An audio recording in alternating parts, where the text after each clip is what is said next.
Welcome to Realty Check, the podcast about the real lives of agents, lenders, and moms who do it all. We're here for the honest conversations behind the business, the family, and everything in between. Let's get into it. I don't think I've ever broken a bone. You've never broken a bone? I don't think so. Isn't there like the broken bone theory? Yeah, like we're aliens or something? Is that it? No. I thought the broken bone theory is like if you haven't broken a bone, you're like not human or something. No, I think the broken bone theory that I heard was like, if you haven't broken a bone, it's because life has been hard on you in other ways. So breaking a bone... Like, I don't know. It was like this weird thing. It was like pretty sad. Oh, because I thought it was like you're not of this world or something. You so aren't of this world. Oh you are God, out of this stop world. Master Amanda Freeman. Jesus Christ, Lenicia. Out of this world, girl. Hi, guys. Welcome back to Realty Check. Hey. I realized that we stopped actually introducing ourselves. Wow, we should do that. I know. I was like, wait, I don't think our names are stated in our intro. And so for people who are new and listening, they're like, who are these chicks? I know. We just jump right in. Wow. We really do. Hi, everyone. I'm Leni Lopez. I am your resident mortgage loan officer. And I am Amanda Freeman, your real estate bestie in the Sacramento County area. Whoop, whoop. Sweet. Welcome to Realty Check. This is a podcast where we say what's on our mind. We go on all of our little tangents. So many tangents. Sometimes, just sometimes, we talk about the real estate industry. Like today. We like to educate every once in a while. And today is one of those days. It is one of those days. Before we get into that. Okay. Amanda. Yes. Crying, thriving, how you doing?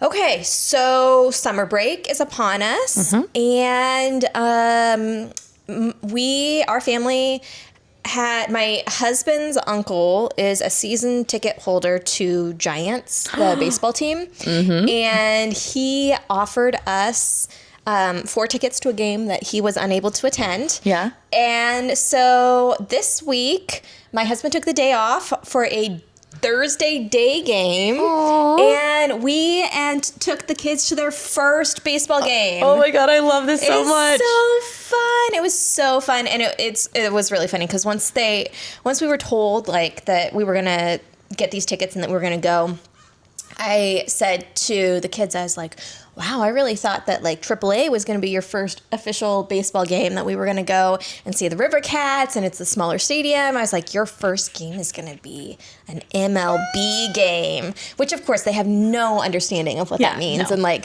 but it was so cute. Okay, so we leave, we get breakfast on the way to the bay. Cute. We get to the stadium, like pretty much, I think we were parking during first pitch. So like we were just, a tiny bit running behind, but that's okay. So we get there, we walk into the stadium, and for Oracle Park, they've got like these big ramps that you can walk up to get to the different levels. Yeah. Like huge ramps. And so not very many people were on the ramps because the game had already started. So we're walking up these ramps, the 4 of us, and is sitting next to me, and he's like, oh my gosh, Mom, we're really at a baseball game. Oh. This is my first game. Oh. This is the best day ever. This is so exciting. And his eyes got all big. Oh my and it gosh, was just like, Jax. it was so good. And then just the best. I know. Our seats were great. And Jack brought his glove just to maybe catch a ball, which 2 sections over, a ball landed on our level, but it wasn't close enough for us. Yeah. But my husband bought him a game used ball from like 2 games before, so it was from the same, what do you call it? Not series, same season? Series? Season? No, like the same team that you're playing against. Okay. I think it is a series. Yeah. I don't know. What do I know about baseball?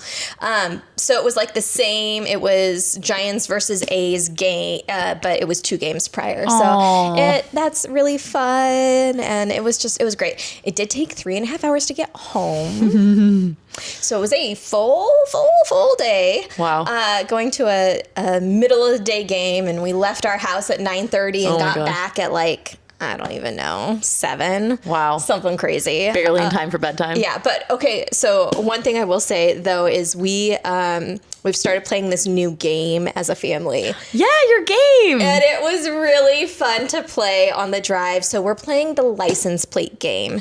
But it's not like, I don't know, growing up the license plate game was like find every state on a nice license plate. No, this is a numerical license plate game. So you start with 0. And it's, the far right. And then you work your way up. So you start 0, 1, 2, 3. So I'm at 11. Oh, you're still playing it? Yes. Yes. I love that. You got me to start playing. Yay! Okay. I kind of regretted getting you playing after I did it because I was like, she has ADHD. I hope that she is driving well and not getting distracted while driving. You don't know me. You don't know me. I feel hurt and seen at the same time. So when we started out, Michael's like a good 15 points ahead of me. Wow. But it's not really fair because he works in a fleet department. And so he can just go out into the yard and walk the rows and see if he can find the numbers.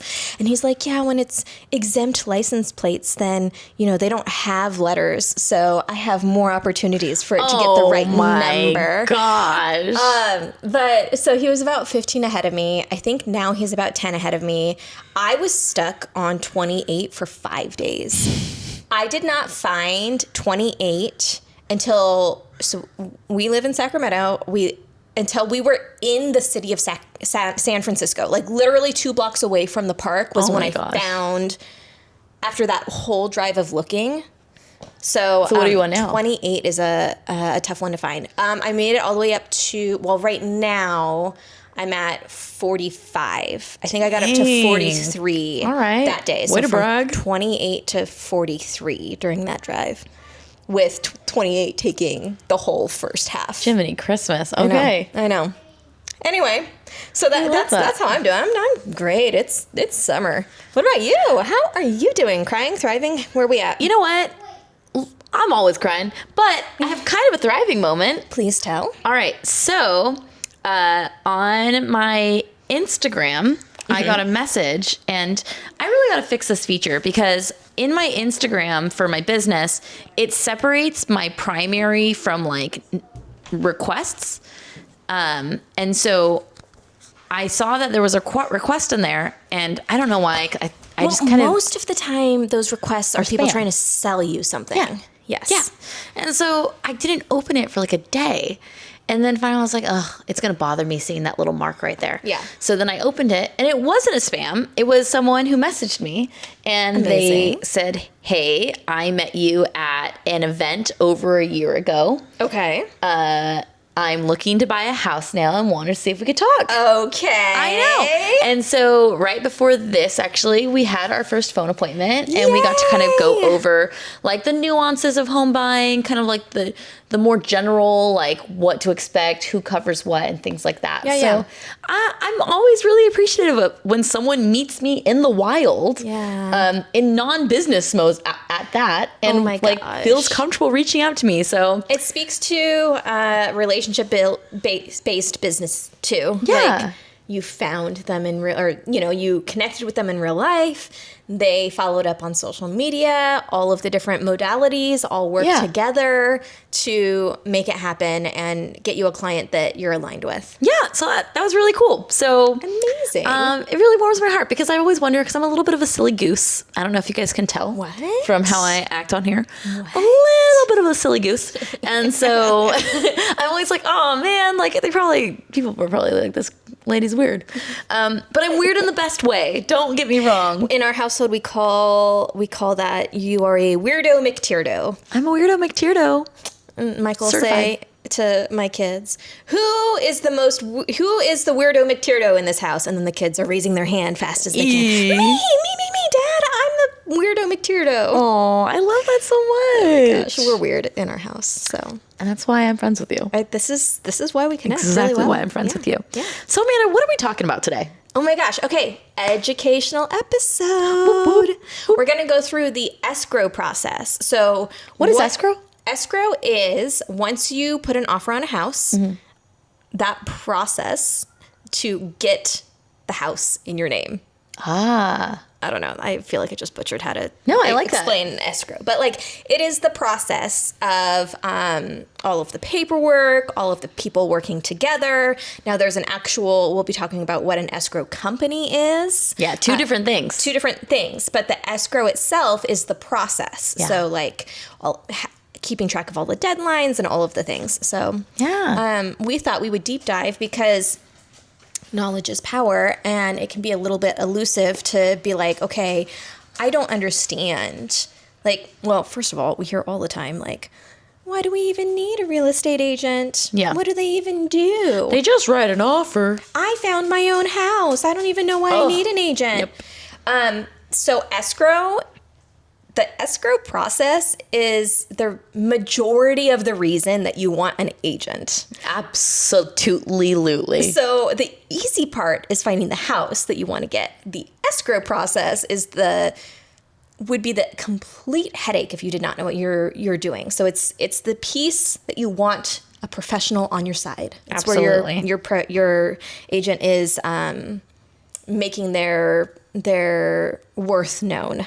But if they're doing a good job, it still feels like your agent isn't doing anything because they're hiding all of the crap that's going on behind the scenes. Yeah. Like if it seems like it's going really smooth, your agent is probably the reason that it seems that way. Something that Amanda and I figured out that we aligned on really quickly in our working friendship was that we both agree that it's better to come to someone when there's a problem with solutions at hand. Yes. And that's something that both of us really enjoy doing, is that problems are always going to arrive. Nothing is going to ever happen, quote unquote, perfectly. Correct. No two escrows are exactly the same. Correct. And so our job is to take these little headaches, these little hiccups, these little forks in the road, and our job is to find a solution so that when we come to you and say, hey, this is what happened, but here's what we can do. That's our job. That is our whole thing. Yeah. So yes, exactly what she said. Sometimes it makes it look like there's nothing happening, but it's because we are cleaning up the mess before you can even see it. Yep. And we thought this would be especially cool to talk about because what an agent does and what a lender does during the escrow process is completely different. So it will be very eye-opening and an in-depth explanation of all of the things during escrow process. Yay, we're doing it. And I think we said that we would start with house identified and then it's time to put our offer in. Yes. Does that sound? That sounds right. Okay. So this is you. Congratulations. Whether you knew or not, you are buying a home now. Yay, you found it. Congratulations on finding your home. Well, wait. You're not buying it yet. Because a lot can happen during the escrow process. You got to make sure that the negotiations are done right. Sure can, my friend. You got to make sure that all of the deadlines are taken care of. Let me throw my dog out into the backyard. Go play. Amanda told me I smell good today. Which Doc is obsessed AKA with you. means I took a bath right before coming over too. I guess I need to take baths more often. The smell of soap. Okay, so I feel like this part is kind of me heavy, so I can take kind of you heavy, but I actually will say that when you find a home you like, loop in your loan officer. Correct. Well, that was going to be part of what I just Okay. So sorry. Okay. You get into you. Please. So when you find with your agent, you're going to find your house and you're like, okay, this is it. Like, I want to put an offer on this house.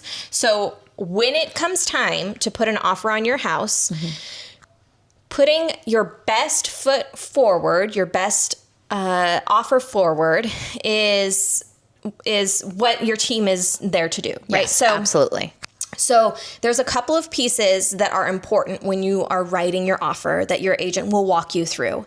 And the thing that your agent better do is before you write an offer, I certainly hope they are reaching out to the listing agent to see what is important to the seller. Yes. Because it's not always getting the highest price that is the most important or the only piece that's important to the seller. Sometimes it is, but sometimes it's also, hey, we're moving across the United States, and so we would like to stay in the house 3 weeks past close of escrow.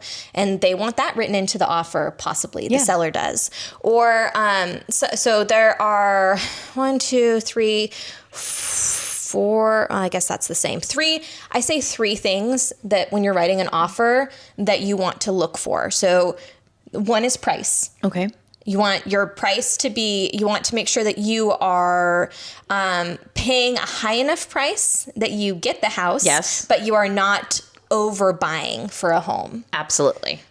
More often than not, when it is kind of a seller's market, I will encourage my clients to do escalation clauses. So it'll be like, hey, we're going to offer, like if I know that there's going to be multiple offers, like, hey, we're going to offer this much money or $2,000 above your other highest competing offer up to this price point. That way, you know, if the other offers are crappy, you're still getting it for a good price, but you're competitive so that you don't like lose out on a home. So that's like price is the first one.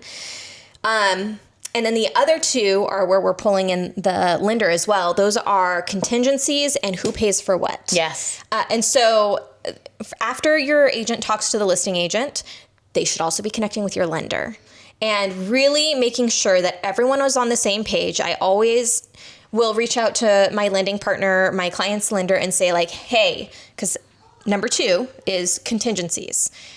Contingency for the loan, contingency for the appraisal, and contingency for inspections. And insurance, but that's kind of like tied into the other 3. Yeah. But the 3 are loan, appraisal, and inspections.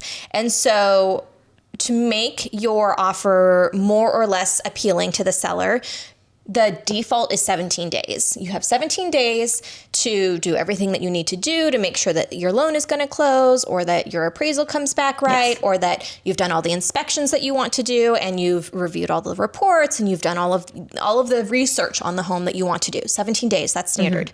But to make the offer more appealing to sellers, sometimes you're going to want to cut that down. You might say, hey, can we do 10 days for appraisal and 12 days or 14 days for loan contingency? And so I am reaching out to my lending partner and I'm saying, this is what this client is thinking to make their offer more appealing. Is this something that is doable? Because I certainly don't want to put an offer together that is not even doable and have you say, well, no, we actually needed 25 days. We couldn't do the standard 17 days. We needed 25 days because of all this stuff over here. So really making sure that it's feasible, which I think you can talk a little bit more about that piece. Yeah, absolutely. So even on the other side, with appraisals, for instance, you could have someone reach out and say, hey, my client is wanting to write this offer and they want to do a 10-day loan appraisal contingency. Well, that means that we need to do all these things so that we have the report back and reviewed and they feel comfortable with it within 10 days of getting this offer accepted. Quick. Now, if we're in a heavy buying season where appraisers are really busy, that might mean we have to pay a $200 rush fee. So it's me making sure that the client knows that, hey, with signing this, with this contingency, we may or may not have to pay an extra $200. Are you comfortable with that? And that's what your lender is doing, is advising you on how these decisions, what the repercussions are going to be, good or bad. Right.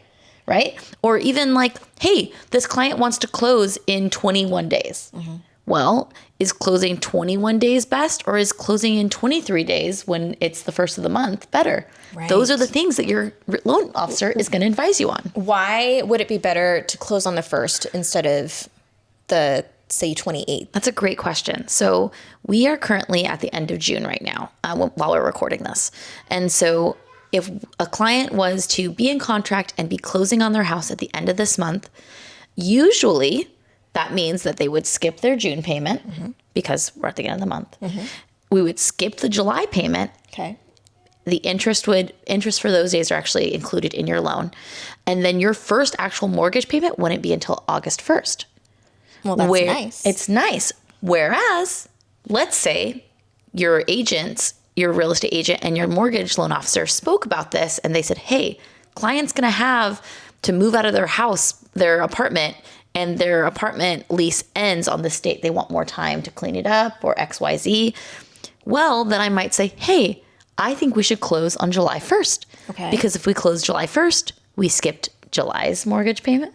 We skipped August mortgage payments, and your first mortgage payment isn't until September.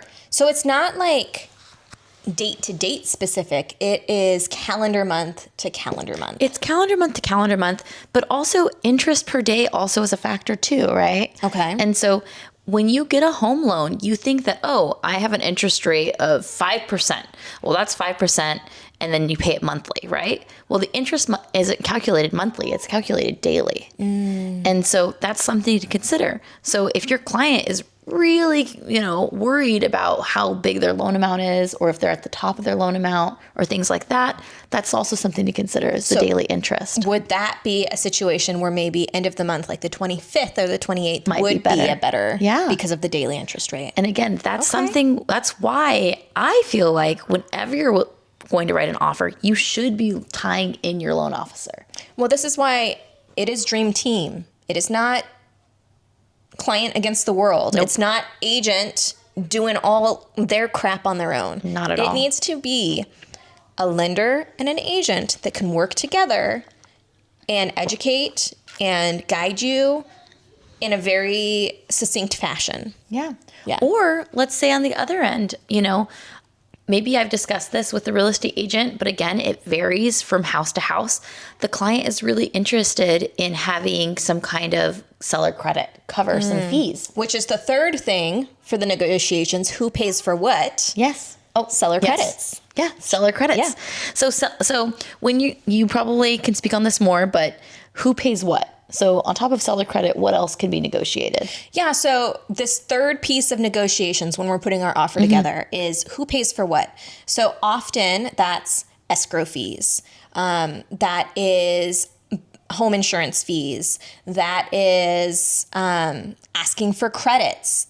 That these are all things that we can, there are norms in the field. Sure. So like in a typical market, maybe fees are 50-50 split for escrow fees. But if it's going to be a competitive housing market, perhaps the buyer agrees to pay all of the escrow fees. Or maybe it's a really strong, buyer's market. Did I say buyer's market twice? If it's a seller's market, you might want to pay for the escrow fees. If it's a buyer's market, then you might be able to say, because maybe you're the only offer on the table, actually, I want you to cover this, this, and this. And those fees can mean something, right? Yeah. So for instance, owner's title insurance, that can sometimes be $800 and sometimes that can be $1,900. Yeah. And so deciding who's paying that means something. And so, as Leni mentioned, one of the other fees is credits. So it could even be like, hey, I'm willing to pay the escrow fees, or no. Let's say this. I'm willing to give you a higher purchase price, seller, but in order to get that higher purchase price, I need X amount of seller credits in return. So it's more like seller's bottom line is going to be at that lower price, but you're just playing with the numbers a little bit to benefit the buyer and their financial situation at the closing table. Yeah, absolutely. You can talk a little bit more about that. Yeah, so for instance, let's say a home is selling for $375,000, but the home, according to your real estate agent, could be worth more. Oh, that's an important piece too, is this all ties in. Again, this is why having an agent and a lender, like these are the things behind the scenes that you're like, oh, I don't need an agent. I don't need I don't need a good lender. Like, okay. So yes, this is an important piece, is that the home, you can't just be like, I'll pay $450 for this $350 home. if it doesn't appraise, then you don't get to do that. No, also, the listing agent is going to say, this home's not going to appraise for that. This offer is nothing. Exactly. Okay, sorry. Yes, tangent. So, for instance, home is listed for $375,000. Your real estate agent has been meticulously looking at what's been pending in that area, what has been sold in the recent few months, meticulously looking at your home, comparing it to others. And they say, hey, you know what? I think this home listed for $375,000, I think it could appraise for $410,000 or higher. Mm-hmm. Well, you're looking at this home and you're like, well, you know, I really want this house, but my closing costs are going to be an extra $13,000. Yeah. On top of my down payment, I don't know if that's something I'm willing to cover. Mm-hmm. And then they're like, okay, well, what we could do is we can say, hey, we'll buy this home for $400,000. $1,000 rather than $375,000, but we're going to ask for a $15,000 seller credit. Mm-hmm. So that could mean that the seller is still, you know, $375,000 to $400,000, $15,000. There's still same bottom line, net. But the difference is, this means that you, as the buyer, are just coming in with your down payment and no closing costs. Yeah. Again, not all markets is this possible. Nope. But these are things that when you have a team that is very tuned into the market, actually, our first client that we worked together, this is exactly what happened. Yes. Our very first client, I won't say names because, you know, client confidentiality or whatever. Yes. But we love you. We love you if I hope you're listening. He probably doesn't even know what we're talking about. No idea. No. Your dogs. We love your dogs. There's a hint. There's a clue. Okay. So he and I were searching. We were looking at homes for a while, and it was kind of a seller's market, honestly. Yeah, it was a seller's market. Yeah. We lost out on a couple of offers. We were having to be super competitive, and we were getting outbid by cash offers. So we found a house that the dad was the listing agent and the son was selling the house. The dad didn't live in Sacramento. He lived like up the hill. The dad hadn't done a deal for like 5 years. I remember this. The dad took pictures on his phone. Yep. So the client and I... To our benefit. It ended up... So the client and I, we had just toured a home in South Sacramento. It was like, I was a little bit worried about the foundation of the home. Yeah. Like the floors were wobbly. He and I were like walking the floors of the house, and I was like, I don't know about this. I don't know about this. And so we were sitting at the little kitchenette dining table, and we were both scrolling homes on our phones to be like, what else is out there? And right then, this home popped up. And he's like, look, this one just came up. And I said, you want to go see it right now? And so we went and we saw the house. It was gorgeous. It was so nice. The pictures look like no crap. justice. If the client was like, I want to go see this. I was like, yeah, okay. Like, doesn't look great, but let's see what it looks like in person. Yeah. It was phenomenal. Fresh paint, huge yard, like so much was just like fantastic. So this home had just come on the market. So we put an offer in, and for this particular one, we decided through our negotiations that like it was worth more than they were offering. Yes, absolutely. And I knew because we had lost out on a few homes in that same neighborhood, like around the block, and I knew what those were going for, and I knew what they were pending for, and all of these things. So this is why I love her, by the way. She is a data person through and through. So she is, again, looking at these things to make sure that this is possible. So we presented an offer that was a very strong offer, and favored the seller, but again, it was a seller's market, but we were like, we want this house. Yeah. Let's get a very strong offer in. From the listing agent called me and he's like, I don't think it's going to, what do you think? You really think it's going to appraise for your offer? But also our contingencies. Do you remember our contingencies? I know. I wasn't sure if you wanted me to say that on the, I don't know. I don't know. We waived an appraisal contingency. We did. That's the one time I've ever waived an appraisal contingency. Cause I mean, almost always you want that. Absolutely. That safeguard. Yes. But in this instance, I knew it was going to appraise for more than what our offer was listed at. It was going to easily appraise for what we were offering. Mm-hmm. And the listing agent didn't believe me.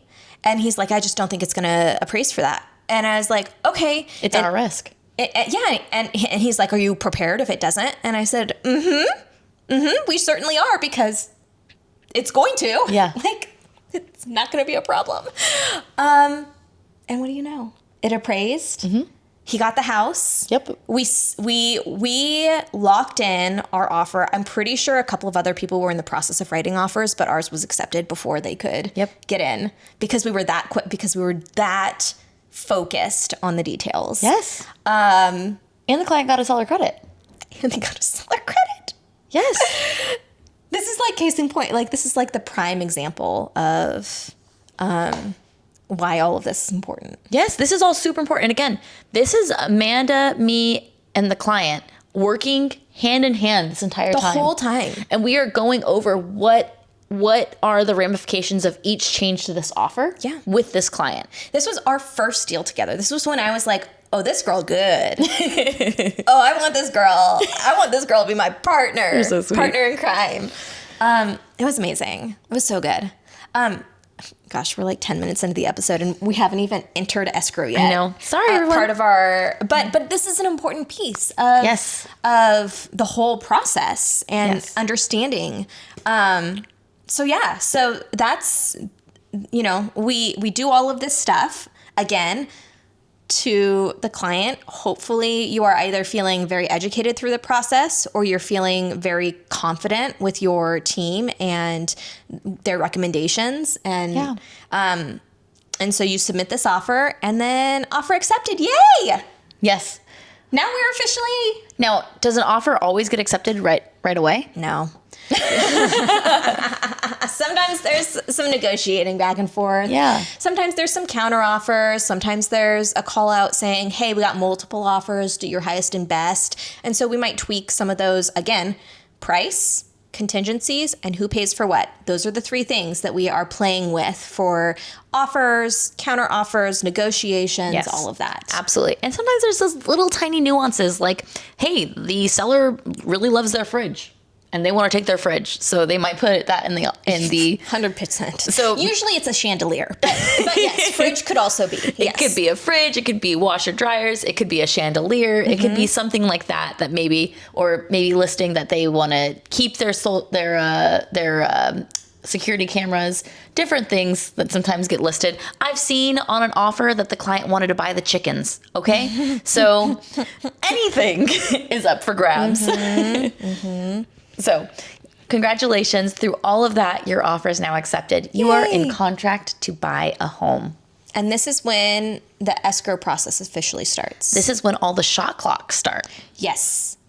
So as soon as I receive a ratified contract, which means all parties have signed, all parties have agreed, everything's like, we're doing this, then I'm sending out a welcome email. And the people that are, or my TC is getting the welcome, or is sending out the welcome email. What's a TC?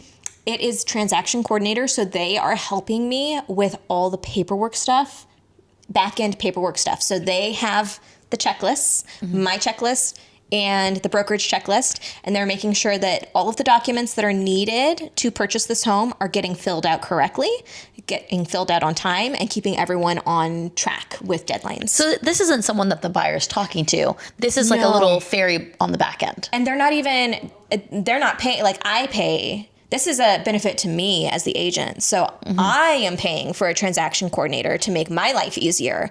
There are some agents that will have the buyer pay for their TC, but I don't agree with that philosophy. This is a benefit to me. The agent could technically do all of this back end stuff on their own, and so the buyer should not be paying for the TC, in my opinion. cold hard truths from Amanda Freeman. So the welcome email, I'm including the transaction coordinators. I'm including the agents. I am including the escrow officer. I am including the lender. The buyer is not on this email. No. And this is introducing all of the professionals to one another and making sure that everyone knows that I'm saying like, hey, this is who the lender is. This is who, this is my TC. So make sure that you CC them on everything because they need all of the documents, et cetera, et cetera. Yes. Hi. You wanna come say hi to all of our peoples? No, he's not. He's not. He's not. Okay, go hide in the room for another 40 minutes. 62. Just found it. Did you hear him? He just said he found 62. That's where he is on the license plate game. He just found 62. What a jerk. I know. I'm over here on 11. No, I just finished 11. I'm on 12. Did you even write it down? Like, this is chaos to me. Did you even write it down? What? Do you have it written down somewhere? What am I supposed to do? Take pictures while driving? No, but when I get somewhere, I pull up my notes app and I update. Yeah, that sounds really smart. Well, all right. So anywho, so you're sending this out. Yes. I love this email. I need this email. Does every real estate agent send this email? No. Do I wish they did? Absolutely. This email is super important because the thing is, the shot clock starts, but I can't do anything until I know who the other professionals are. Right. That's great. Escrow starts and you don't even know that escrow has started or who you can contact. Yeah. No contact information for anyone. No. So sometimes, on the offer, on the purchase contract, there's a spot for you to fill in the listing agents and the buyer's agents contact information with their address, their phone numbers, their emails. There's a spot. There's also a spot for you to possibly say who escrow is with. Mm-hmm. Those are not always filled out for me. Not often. And so what do I rely on? I rely on people telling me. And most of the time, the good agents to read their minds. Oh my gosh! You didn't know we were in contract? How not? How come yeah, not? I do hear that. I do deal with that sometimes. That you tell me sometimes. Oh, but anywho, so that email goes out, and again, the shot clock started. But until we know who the other parties are in this transaction, nothing can be done. Yeah. Escrow doesn't even know that the shot clock started until someone tells escrow. That's right. That's right. And so that's the first email, is this welcome with the professionals. There's also an email going out that's the client connecting them to the escrow officer of who's helping. Sometimes the lender is included in that email, I think, too. Yeah. Because you need everyone that's kind of just saying like, hey, this is our side. So the first is all of the professionals involved in the process, and then you send out another email with the client to say like, hey, this is our team, this is our side for escrow. But I will say we need to talk a little bit about what escrow even is. Yes. Tell us a little bit. And escrow differs on where you're at. So we live here in Northern California. So in Northern California, the escrow office and the title office, one thing. Yes. We go down to SoCal, and that's two different. Catherine, how's it go down there in escrow? Those are two different offices, right? Yeah. So escrow and title. So escrow is the referee, I would call them. I think that's a good, that's so great. They are great a analogy. Third party. They are whoever. Neutral. They are neutral. Third party. They are who the money is being handled through. They are the ones who the contract dates are being followed through. They are the ones who's figuring out the county taxes, city taxes, things like that. Anything that's needed that was decided upon in the contract. Their job is to make sure that this contract is followed to fruition. Yes. And title's job, which is again in Northern California, that is the same company. Title's job is to make sure that title is transferred properly, that it's a clean title, that there's no liens being transferred from one owner to the next owner. It's their job to make sure things are being done above board for that. Maybe make sure that the person who is selling the property is actually the person who owns the property. Yeah, absolutely. Sometimes, you have deaths that happen. So sometimes it's their job to make sure that the person selling has the authorization to sell, either for the person or maybe for the company or for the trust. I will say when I'm the listing agent or when I am a buyer's agent working with a listing agent, it is so beneficial to have the listing side. In Northern California, it is customary for the seller and listing side to be the people who decide on the who's going to be the escrow company. So it is so helpful as the buyer, or even doing it as on sell side, to have escrow pre-opened, because then the escrow team can get started on all of these title searches before we even have an offer. So if there are any issues with transferring of title, we can already be working on that as the seller. Yeah. Or we already know that the title is coming in clean, or we already know what the issues are when we submit our offer. Absolutely. Those things are really important because they are not instantaneous things. When they are searching and pulling these records, it takes days. And again, we are working against a shot clock. So if you have a shot clock, and again, sometimes you write an offer with a short contingency or short close of escrow. If that's the case, it's better to know these title issues from day one rather than finding them out 7 days in. Well, because then you're not going to be able to close on time. No. And then everyone's going to get frustrated. Yes. And feel like everyone else is at fault. Exactly.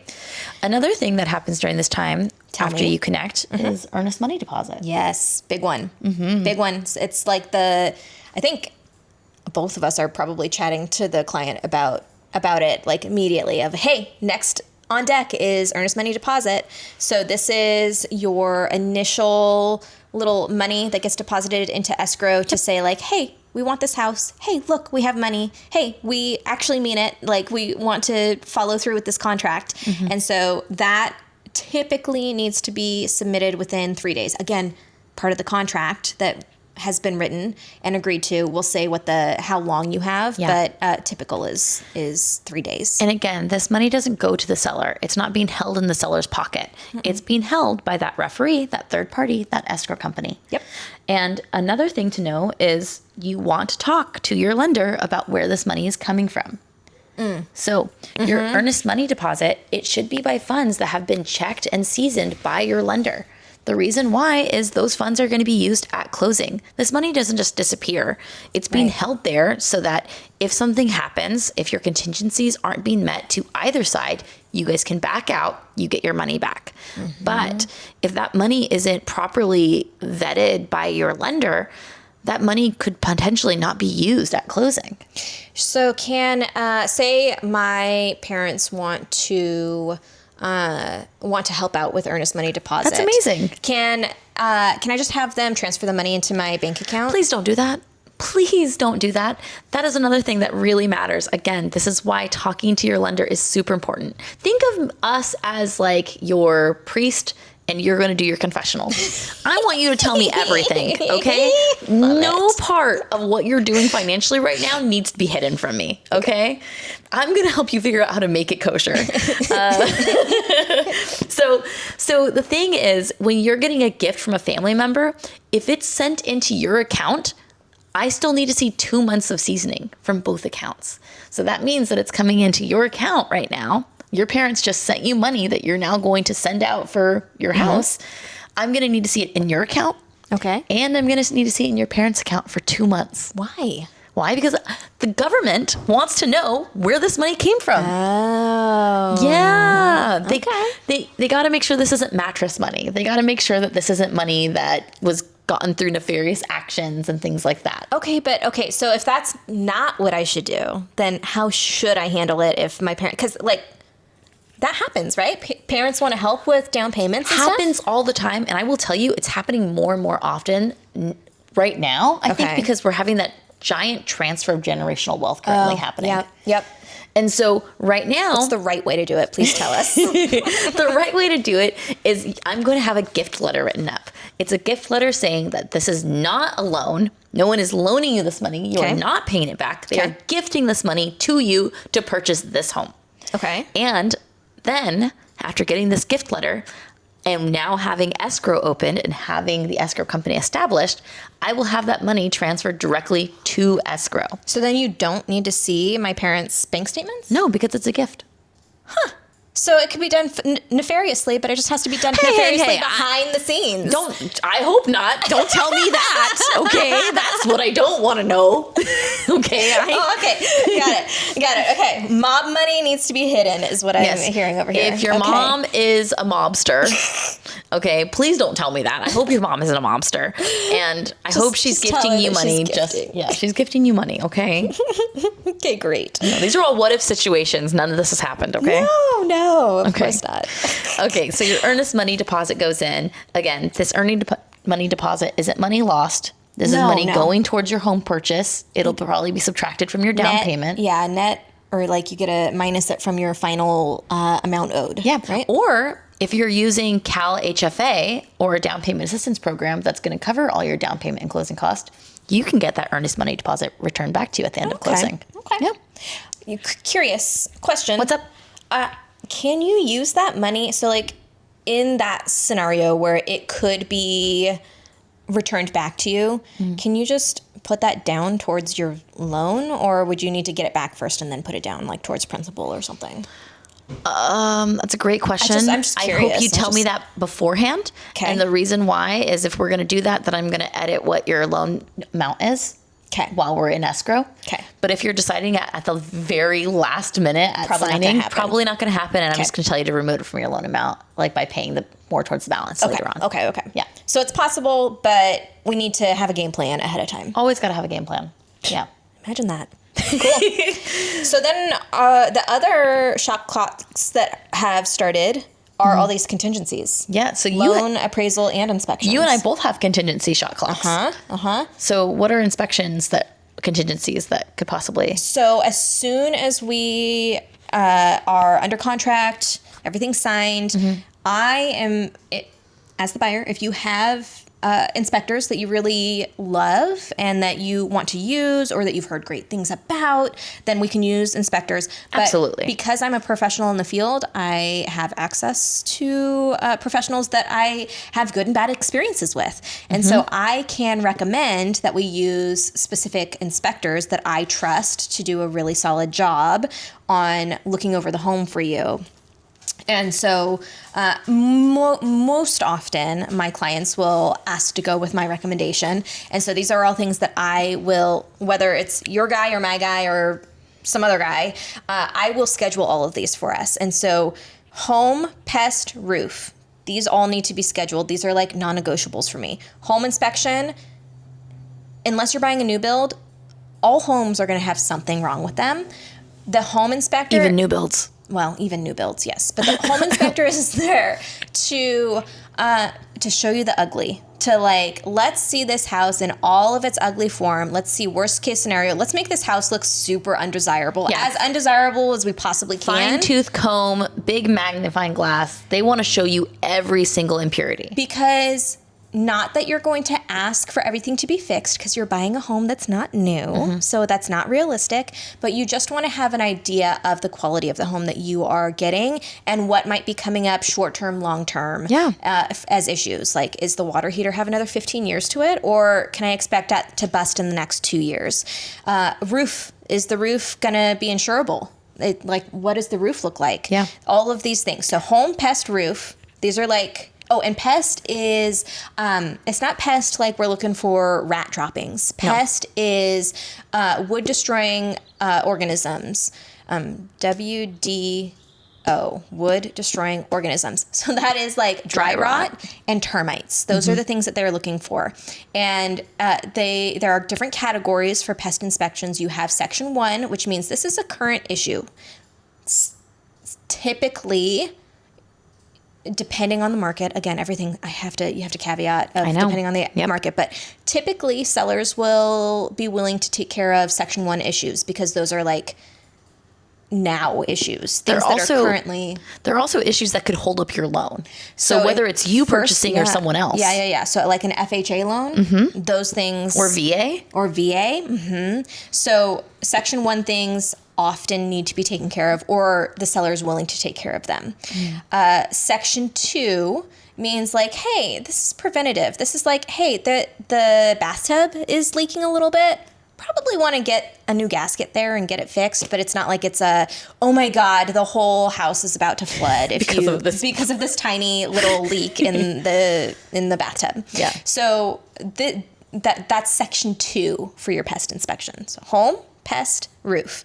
Now, depending on what those what those reports show, or depending on what we see during our walkthroughs. Now, I'm not an inspector, but sometimes I'll see some electrical wiring and I'll be like, you know what?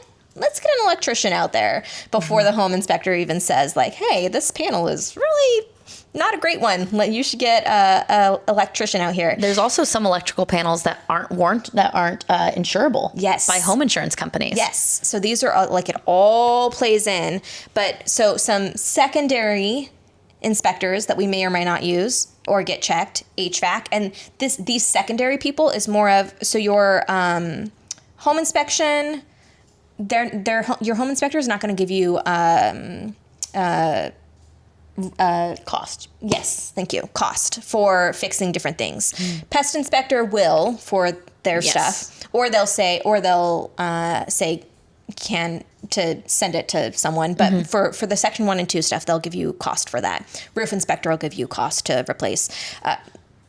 2 tiers of roof inspectors, the ones that you want to use for negotiating with the sell side, and then the one that you want to actually use for getting the work completed. 100%. Some companies charge a lot more than they should, which is great for negotiating with the seller, but maybe not so great when it comes to actually getting it replaced. Yeah. So these secondaries, they will have cost as far as telling you how much to fix these things, or to give you the health of these things. So you've got HVAC, electrical, plumbing, sewer or septic, foundation sometimes, pool. And then some clients, it's really important to them to get mold inspections done. I see. Yes. And something to keep in mind is you are getting all of these inspections for you. You are buying these. Yeah, what's important to you? Yeah. These are for you to look at. These are things that you are not sharing with the listing side unless you choose to for a reason. These are also things that we do have to at the end, though. Oh, at the end. Yeah, Okay. Oh. See, these are things I don't know. These are also things that are not shared with your appraiser, which is another type of contingency. So while I'm doing inspections on my real estate agent side, what are you doing? Yeah, scheduling. You're doing something at exactly the same time. You're not waiting for these inspections to get done, especially if we're on a short contingency period. So what are you doing on your side while I'm doing this over here? Absolutely. So kind of reversing a little bit. So after Amanda sends out the welcome email introducing all of the different professionals together, I'm getting the escrow contact information. And as soon as I get that, I am sending an email to the escrow officer saying who I am and what I need. I'm telling them I need wire instructions. I'm telling them I need the preliminary title report. I'm telling them I need a copy of the earnest money deposit and that wire transfer as soon as that happens. I'm also requesting fees. These fees are going to be based off of the contract and offer that was set, the ratified contract. Okay. So these vary depending on the home. These vary depending on the escrow office that's opening it. Okay. And so again, what you decided, who was covering what was 50-50, I'm getting a breakdown of all of those fees. I'm getting that, and with that information, I'm creating something called your initial disclosures. Initial disclosures. Yes. Okay. Your initial disclosures are just that. They're initial. Sometimes your loan is locked, most of the time, and sometimes it's not. If we're currently on a downtrending interest rate market, it's probably not going to be locked. Kind of just depends. But anyways, the initial disclosures are just that. They're initials. So they're going to be based off of your home insurance quote. They're going to be based off the initial fees. They're going to be based off of potentially what your close of escrow date is, all of that information. So I can't take this number as Bible. This is not Bible. This is nowhere near Bible. Okay. So is it at least like, it gives us a general idea though, right? Absolutely. Okay. And again, that's why I do not send these out until I get fees. Okay. So not that it affects you guys, but it does affect me. There's certain fees that are zero tolerance, meaning that if I put the wrong number, whatever the difference is, I have to pay that. Ooh. Yeah. So personally, I like these fees to be as accurate as possible, not only for my own sake, but for your sake, so you have an idea, a really good idea of what it's going to cost you to buy this house. Okay. So getting those initial disclosures out. The initial disclosures start everything on my side. Okay. So once I get those fees, once the initial disclosures go out to you and they are signed, finally I can start doing things. So the initial disclosures they start a shot clock for 7 business days. So after initial disclosures are signed, the fastest I can close is 7 business days. So if for some reason you are in a highly competitive market where the seller really wants to sell this house as quickly as possible, getting those initial disclosures signed so that we can potentially close in 10 days is really important, or 10 business days is really important. So what happens if like an agent doesn't tell you that you're in contract for like 3 or 4 days into escrow? Yeah. What if there is no welcome email? She's saying this because this happens to me quite a bit. So yeah, that happens definitely. Apparently some people get contracts and get ratified contracts on Thursday and don't send them to me until Monday. What? And so we It's just wild to me. we lose a few days. It's wild. And to then me. I'm like, great, thank you so much for sending this to me. Please send me escrow contact information. And then I have to wait a few days to get escrow contact information. So we've just lost essentially 10 days. So and the 7-day shot clock hasn't even started yet. 7-day shot clock has not even started yet, folks. Great. Yes. So initial disclosures have to be signed 7 days. Like I said, 7. So this 7 is like business days. another example of why who you work with really matters. Really, really matters. The agent and the lender, and making sure everyone's on the same page and talking throughout the whole process. The whole process, please. So on top of that, I can't get the appraisal ordered until the initial disclosures are signed, right? Okay. So let's say you opted to have shorter 10-day loan and appraisal contingencies. There's no way I'm going to get that appraisal contingency out if we have not signed initial disclosures and ordered the appraisal. Okay. Right? So the appraiser is a third party as well. An appraiser is not of my choosing. I cannot choose an appraiser, nor do you want me to, right? Because that's how we go down the slippery slope of what happened in the 2000s. Right. So Say more. yes. So back then, it was the wild, wild freaking West. And I, as a lender, could be like, hey, buddy John, my favorite appraiser who I send all my business to, who I help generate most of your income. I have a home that my client wants to buy. I need this home to appraise for $550,000. It's going to appraise for $550,000, right? Wink, wink, nod, nod. And they say, it's appraising. So now we have this fictitious market of homes appraising for values that they may not have before. So now, because of those issues that arised, you cannot do that. It is sent to an appraisal agency company, essentially. This is a good regulation. This is the type good of regulation regulations that we want to see. Good regs, guys. Best for you, the Good consumer. regs. So now it goes to an appraisal company who then essentially, it's like a management company. So appraisers are all self-employed. They can get jobs essentially from this appraisal company, and they're like randomly sent out. So it's like there's okay, you get this one, you get this one, you get this one. Okay. So sometimes I work with appraisers I know because we all work in the same industry. And sometimes there are people I've never met in my life. Yeah. And so anyways, they go out and they do an inspection on the home. They do a completely different inspection than the inspections that your guy's doing, right? So this appraiser is going out, and depending on your loan, they're looking for certain things, right? So if it's an FHA loan, we can't see dry rot. We can't see active pest, which I had this happen for a home in Elk Grove. This client wanted to purchase this beautiful home. It had a detached garage that had active pests. The home didn't, but the garage did. And that affected it. That affected their FHA purchase. So again, these are things that why getting as a listing agent, if you're listening, thinking about telling your client to get those inspections done ahead of time, really important. Now, there's a little bit of gray area sometimes when it comes to appraisers too. Okay. Right? So like not gray area when it comes to dry rot or things like that. But let's say I have a client. This is another one of our first clients we've ever had together. I know exactly which one you're going to talk about. FHA. No dry rot. No peeling paint. Cracks in the driveway. Yeah, cracks in the driveway can actually be a huge factor too. So some, I'm just going to say it. Yeah. Some appraisers and sticklers. I was going to say anal, but yes, okay. Sure. Stickler is more appropriate word. some appraisers, they're going to be like, any crack in the driveway. This is a tripping hazard, which makes it a safety hazard, which means that it has to be taken care of in order to get this loan. Yep. In order to appraise for FHA. And honestly, at the heart of it, the whole purpose for these regulations for FHA is to make sure that a buyer who is getting their first home ever isn't getting a lemon. I totally get that. That is at the heart of it. At the heart. That is what it's meant to do. But also, when you're buying a not new home, it's not a new home. It's used. Yeah. There's going to be cracks in the freaking driveway. Like,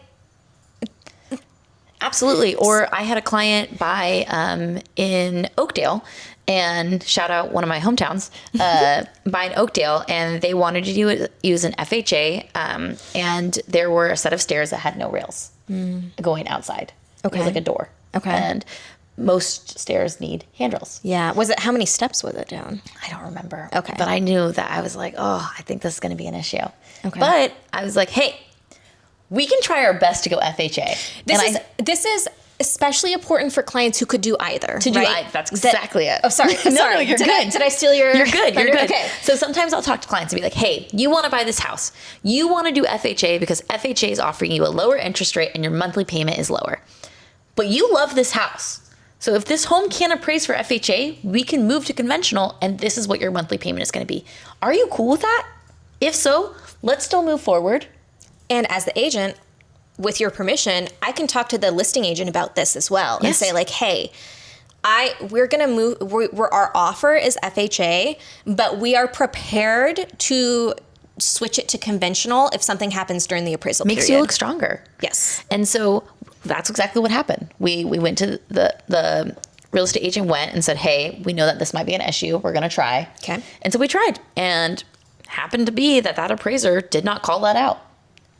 And so it's really the luck of the draw of what appraiser you get. Going back to our client, they also did not call out the driveway. No. It passed. It passed. By like a miracle, because it was a lot. It was probably. But that's out of our scope, okay? Not our scope. Not our purview. Yeah. And so I am working to make sure that the appraisal is set to come in on time. So when I request it and they're saying, hey, we're backlog on appraisers right now, and I'm like, oof, we're not going to get it on time. I'm updating my agent and I'm updating my client to be like, hey, in order for us to meet contingency, this is what we need. Or I'm saying, hey, we are going to get it in time and we can potentially, because maybe I'm overstepping here, but sometimes I can get appraisals back really quickly within like 5 days. And now your client also has the inspections back, right? Mm-hmm. And the inspections have issues. Well, since I was able to get your loan underwritten super quickly, and since I was able to get your appraisal done super quickly, sometimes you can go and say, hey, I'm willing to remove all these contingencies if we're willing to give the client this for these issues, right? Yeah. Well, that's a little bit. That's the next thing to go into. But I did have a question for you before we chat about that. Can you remove your loan contingency before the appraisal contingency? Ooh. No. Oh, tell more. No, you can't. Why? Well, I thought they were separate things. Yes. And I thought that like the contingencies were separate things. Yes. Okay. So why can't I? I say it with this kind of hesitation because technically, yes, if you're willing to come in with the difference. Okay. So, for instance, if you're buying a home and the appraisal comes back with a ton of issues and we've already removed loan contingency, these issues that the appraiser pointed out could make your loan not work anymore. So would you say that the loan is the umbrella and the appraisal is underneath the loan umbrella? Absolutely. Okay. Yeah, I would definitely say that. So I would say that it's most important for us to figure out that stuff. Like the appraisal is heavily affecting the loan. The loan is contingent on the appraisal. Now, let's say you have a client who's willing to put a crazy amount of money down on a home, no matter what. Like, I've had a client who wanted to put down like $300,000 before on a home. So if it came under appraisal, it wasn't that big of a deal. It wasn't an issue. Okay. So that's why I said no. Because for most people, you want to have your appraisal in before your loan contingencies are removed. But there are those nuances. But I mean, in that case, wouldn't you just be probably waiving your appraisal contingency anyway? Or just like, it's a moot point, right? Like, essentially I agree. Okay. Yeah. Cool. Yeah. So as you said, after we have our appraisal, so sometimes the inspection contingency is like you're doing all of these. It's your next time to negotiate with the sell side. Yes. Is once you have all of this back in. You're only going to do it once. You really need all of the data and all of the information. You need all of your inspections. You should only be doing it once. I guess there are situations where, like, if the appraisal is taking forever, maybe you would negotiate your inspections before, and then, you know, if then the appraisal came in low, you would negotiate again. But usually you have all of your information. You know if it's going to appraise, or if you need to ask for a lower price point, or ask for, or be willing to pay the difference. But this is when we do something called a repair request. And so we have all of our information, we're saying that we're willing to release our contingencies. Usually we're getting ready to release all of our contingencies. And so we are negotiating with the seller depending on the market. We're either, you know, saying, okay, we're okay with everything that we found and discovered, and we don't want to back out of this deal. Yeah. Or we're trying to get a little something back from the seller. So it could be repair requests. So it could be saying, hey, we need this dry rot fixed before we close.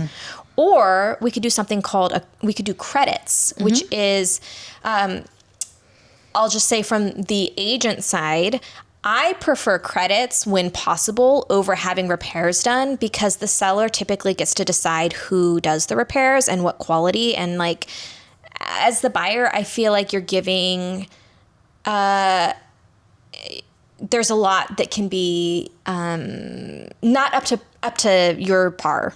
Yeah. I will also say that whether you're deciding on a change in purchase price versus seller credit can also affect your approval.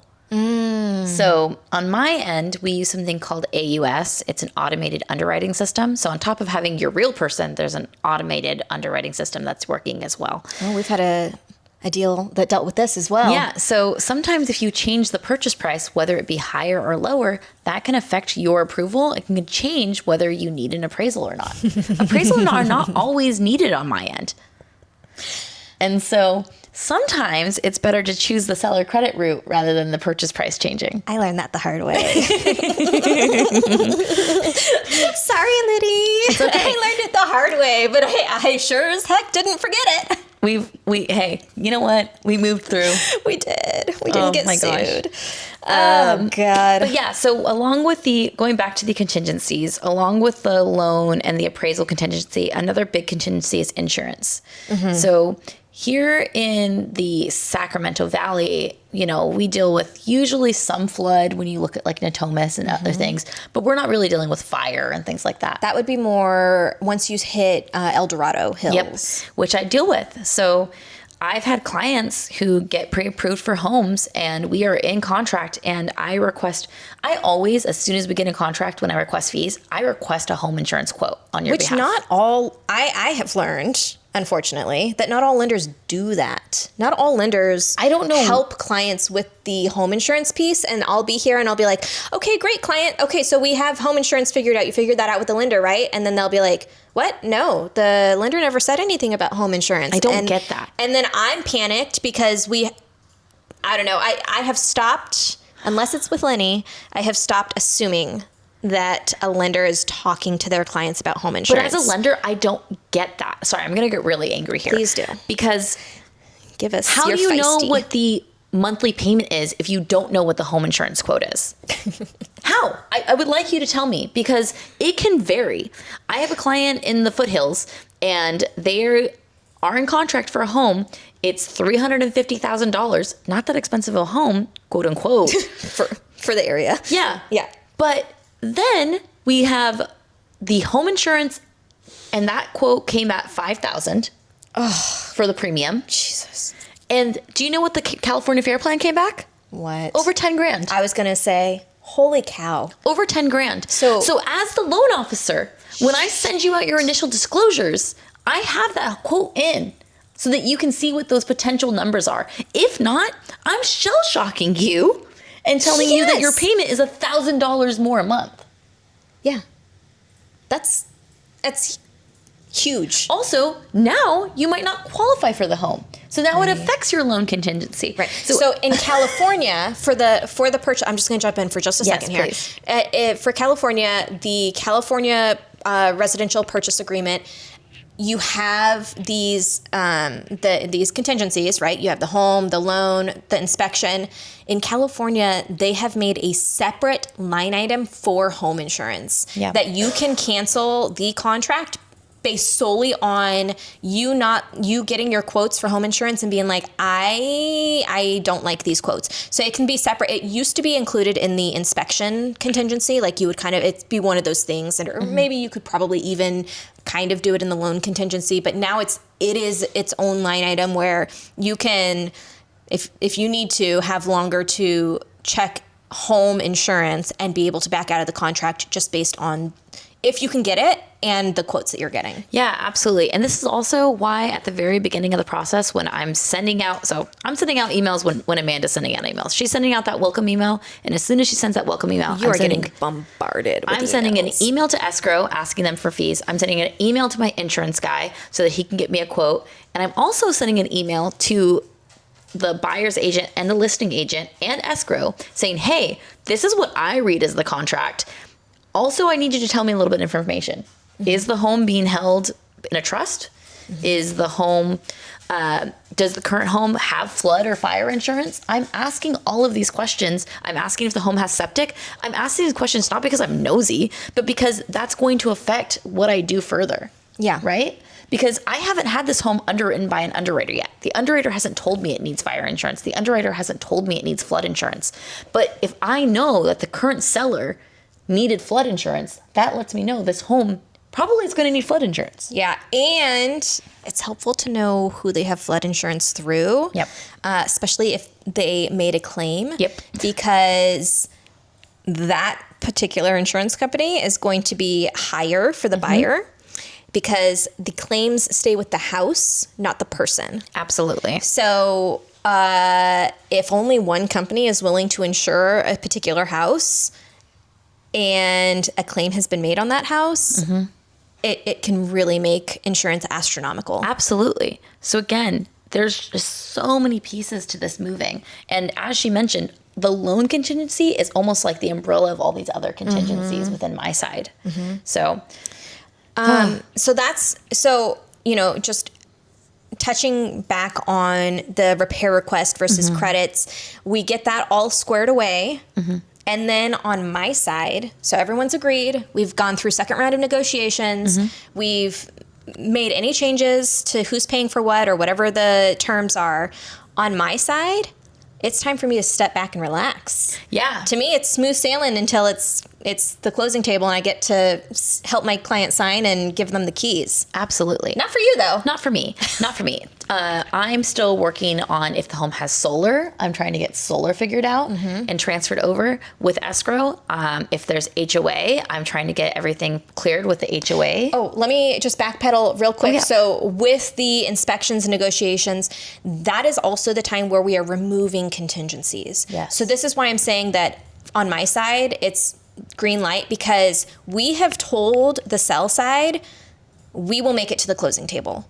We're not, well, I guess we're not saying we'll make it to the closing table. We are taking away, we are saying that we are confident enough that we're making it to the closing table that we don't need these different contingencies. And we're also saying that if we don't, this earnings money deposit is yours. Correct. So this is a crucial time where everyone has agreed, if you have a good team, like your lender, you have to trust your lender that they believe that we can make it to the closing table, because you are risking your earnest money deposit if not. So for Amanda, she has ordered her inspections. She got those back. I got my appraisals back. I got my loan approval back.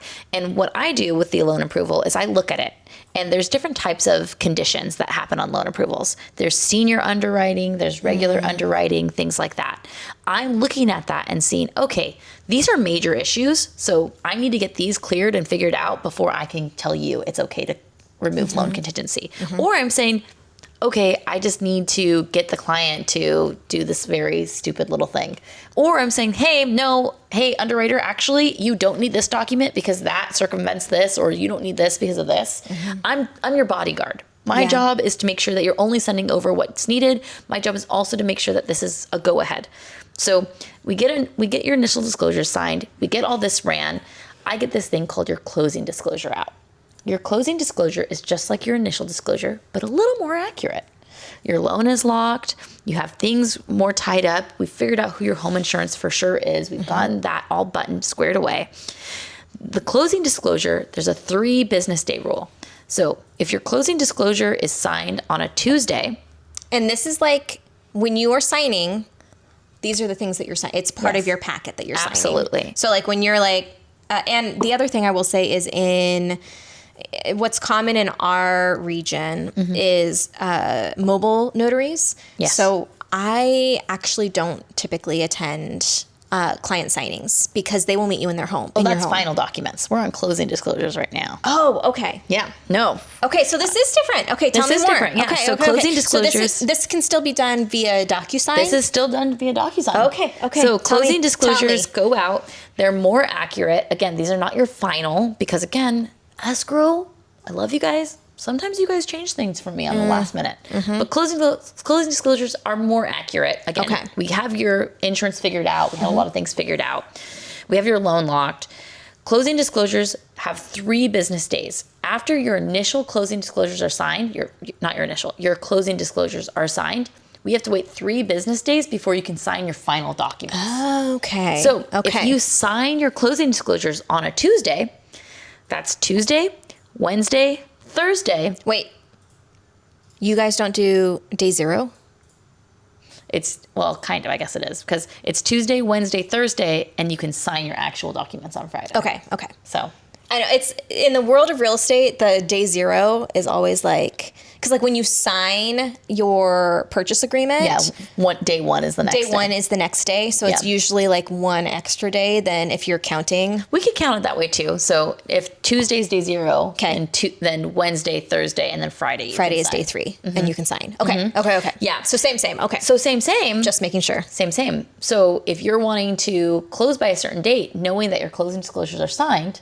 Again, initial disclosures, 7 business days. Closing disclosures, 3 business days. These dates really matter. Signing your documents when your loan officer sends them to you, or if you have questions, immediately asking your loan officer so they can go over them with you. Wait, what about a bank that only works 8 to 5, Monday through Thursday, and half day Friday? People ask me, they say, why should I work with you? Well, not only do I think that I'm very good at my job, I'm also available. So when you wanted to put in that offer initially and your bank is closed because it's a 3-day weekend, and you can't get that pre-approval from them? Get that pre-approval letter from them until Tuesday? What do you think that seller's doing when they're reviewing offers on Monday? Not looking at yours. So who's going over what your potential monthly payment's going to be based on the new interest rate since you were pre-approved a month ago? Sorry, I just have a thing about, in very particular certain circumstances, banks make sense, but more often than not, I'm like, no, that does not make sense. Or you're getting your closing disclosures. And again, you have every right to be as educated as possible in this decision. And when signing these documents, even though they're not your final, you deserve to be treated with respect. And so that means me making time to meet with you. Not everyone else has the luxury of working from home or, working flexible jobs. And so me being able to meet with my client after 5 p.m. so that I can go over them with them and their spouse is super vital. So I think it's important. Yes. And so I'm able to go over these with you. You sign them. Again, 3 business days have to pass before we can sign your final. So again, you get your closing disclosures out. Again, you might have a few more items I need from you, like I need proof that your earnest money deposit came out of the bank statements that we initially submitted as your assets. Those are little things that we can easily show. So those, I'm not going to wait. I'm not going to be like, hey, hold up. You can't give loan contingency removal yet. That's going to be something I'm okay with removing. Yeah. Because I already have the wire. I have proof that it came out of that account. You know? Right. So there's things like that, right? And so we get all that. Finally, after all of the conditions are met from the underwriters, they give me something called clear to close. Woohoo! Clear to close. Sometimes, most of the time for me, clear to close comes way before you are ready for it. And so, which is amazing because you are so fast. I love playing hot potato. I don't want anything waiting for me. I don't want anyone being like, oh, well, just waiting for Leni. That hurts my body. I want you to be like, oh, you sent me something? Here you go. That's what's needed. I'm waiting for you. So I don't want anyone waiting on me. So as soon as I try my best to get clear to close as quickly as possible. And sometimes it's like days. You get it in like days. And sometimes I'm like, I'll get it. Wait, Leni. Slow down. I had a appraisal waiver. And we had clear to close in like literally like 2 days. That's amazing. And so like then I just like you have to put you in a holding pattern, and you're like, I know, just and I get really antsy. I'm like, well, can we close early? Can we close early? But you know what? Great. We're ready. At least you're ready, right? We're ready. We have clear to close. Everything's done on my end as long as you don't do anything bad. Oh God! Okay? Please don't go buy a couch or a car on Don't go credit. to RC Willie and open a new line of credit and buy a whole new bedroom set. Okay? But they're getting a new house. I know you're getting a new house. Wait until you close. Yeah. Wait till everything's funded. Just the next Don't day. wait until signed. I'm not saying wait until you sign your documents. No. I'm saying wait until you fund and record. Whoa. So No. A lot of people think that as soon as you sign those notary papers, you're getting your keys right then. Is that what happens? No, typically not. No. Yeah. Because we have to record, and we're recording with the county. Every county's different. Some counties need to have those papers by a certain time in order to get it out same day. Right. And sometimes you don't meet it. And so depending on when they record, meaning that with the county, that home is legally yours now, that's when you can get the keys. So it's signed. Well, I feel like I'm going to skip a few things here. So please, if I'm missing things, but really it's you sign those final documents. We send them to escrow. Then escrow tells the lender, this is how much money to wire. Yep. The lender sends the money to escrow. Escrow confirms that they received the money. Okay. Then escrow sends once they have then they send that notification to the county of transferring title, and then the county goes back to escrow and says, great, we received it, we've transferred the title, and then that's when we get the keys. Yes. Okay. Now you might be thinking, well, I don't want people waiting on me either, Leni. I'm going to send you sent me the initial disclosures or the closing disclosures. I'm just going to start wiring my funds now. Please don't do that. I appreciate your eagerness to get this done, but again, things can change. Yeah. So depending on when we are set to close escrow, that interest daily could change. Other things could possibly change. Different fees could change on escrow side. I do not know the exact amount. So instead of having to get multiple wires sent over, wait until I tell you, hey, this is your final number. Send it now. Yeah. And when I send that, please send it that same day if possible.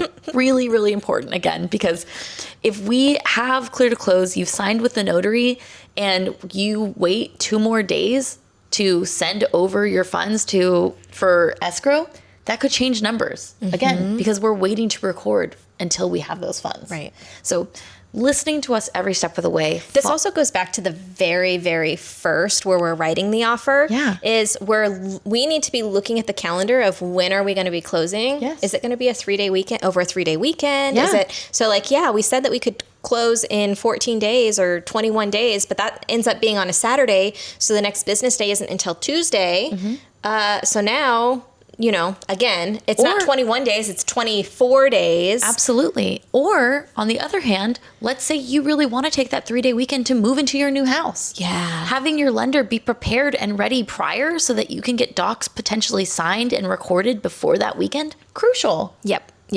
So see, okay, can I just say what's up? I'm like really proud of us. Like, I don't know, I just feel like doing this podcast episode, I just feel like reiterates, first of all, that we're both the shit and that we know what we're doing, and how great of a team we are. Because we're able to, like, even just chatting about it, we're pinging it back and forth, and we're like, yeah, and then we're doing this, and then we're doing this, and then this one we're talking to each other, and this and that, and we really vibe really well. We are a dream, a good dream team. I love working with you. I've told you that multiple times. With you too. Also, yeah, I mean, I know that we took some notes, but like, if you're watching this on YouTube, these are my notes. Yeah, it's like one or two words, very minimal. Because the thing is, we live this. Yeah. Daily. Mm-hmm. We know what we're talking about. This is not us just following what ChatGPT told us to say. This is literally what's coming off our domes from our experience. Yeah. And I love that. I love that too. And it's ever changing, right? Again, we say this is like what an escrow looks like, but it's a build your own adventure, like one of those books. Do you remember the build your own adventure books? That's exactly what an escrow is. It's going to change depending on what's decided or what you decide to do or what happens with the appraisal. Every step's going to change it. So this is your experience. So making sure that you have a team that's willing to move with those ebbs and flows and be there explaining to you every minute, crucial. Yeah. Super crucial. And I'm so happy that I have you as someone to refer to. Same. And I feel like we did a really good job explaining the escrow process. Yay! And it took all the time that now my battery is red.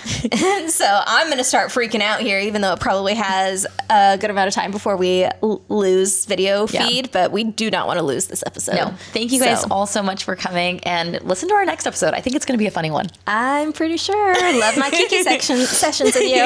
All right. Bye, guys. Thanks for being here. That's Realty Check. Real lives, real estate, and the conversations most people do not want to have. We'll talk soon.